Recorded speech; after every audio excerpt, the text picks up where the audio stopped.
Hi friends, ఈరోజు mushroom curry, అది కూడా మా వారి చేతుల మీదుగా కర్రీ జరుగుతుంది. ప్రిపరేషన్ అంతా ఇందులో ఏమేమి వేసారో అడుగుదాం. ఏమేమి వేసారు బాబు స్టార్టింగ్ నుంచి? ఉల్లిపాయలు, యాలక్కాయ, చెక్క, లవంగం, తర్వాత టమాటా గ్రేవీ, టమాటా పేస్ట్. టమాటా పేస్ట్ వేసి అందులోనే కొంచెం పెరిగేసి కలిపేసి పేస్ట్ వేస్తారంట.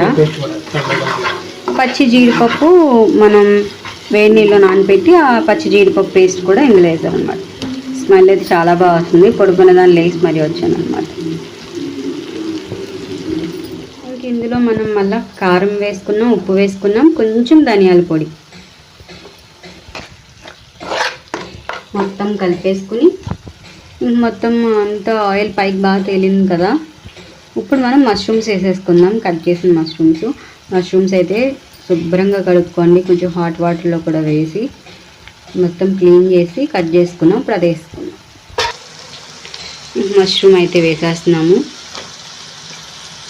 ఇంకా మొత్తం మిక్స్ చేసుకోవాలి, గ్రేవీ అంతా దానికి పట్టేలాగా.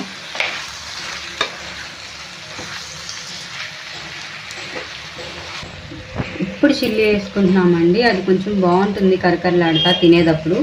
అంతని ఇప్పుడు చిల్లీ వేస్తున్నాం అన్నమాట.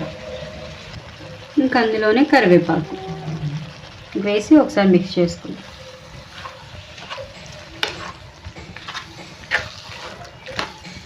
చపాతీలోకి, పుల్కాలోకి అండ్ రైస్లోకి సూపర్గా ఉంటుంది.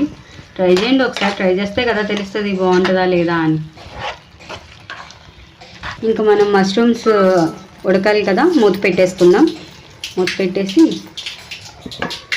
కొంచెం దగ్గర పడ్డాక అప్పుడు చూద్దాం నెక్స్ట్ ప్రాసెస్. మన మష్రూమ్ కర్రీ అయితే రెడీ అయిపోయిందండి. గ్రేవీ చూసారా పైకి ఎంత బాగా వచ్చేసిందో.